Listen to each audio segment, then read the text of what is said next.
agakawa keze hari inoti zo mu kawa kubera iki zari shasha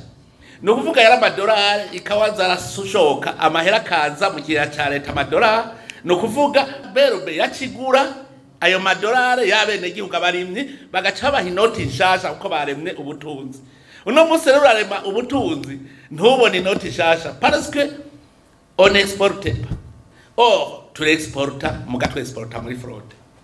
nuvuga hako hoza amadolari akinjira mu gihugu cy'u Burundi upfu mu bihema ni wa mutima wo kwanka igihugu ora ayo madolari uyazanye berube ciyagura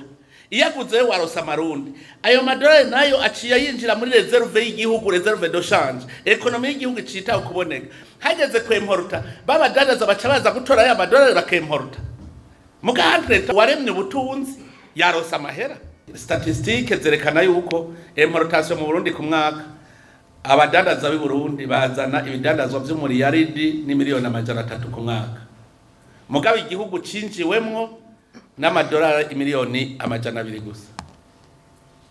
ngira ico gihugu ba frauda bakiba amadolari arengeye imiliyaridi babo turakenye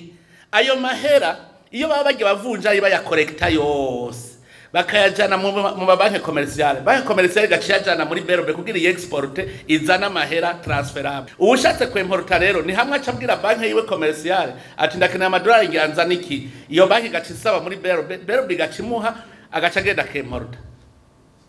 hakiri gigoye mugabo je ndabona yuko hariho mafia uko bagira mafia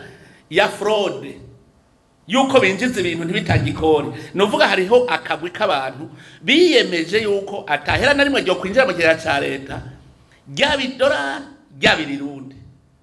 kuko uravye je mbwira nk'ikamyo izanye ibidandazwa abo muri obe bagafata igice ukadedwana igice ikindi gice ntugidedwana bagashira ko si igacibandanya imodoka ntabwo mwabo obere ari itunganya kubuza kwa mahera yenjira mu kigega turiko dukirira amajahe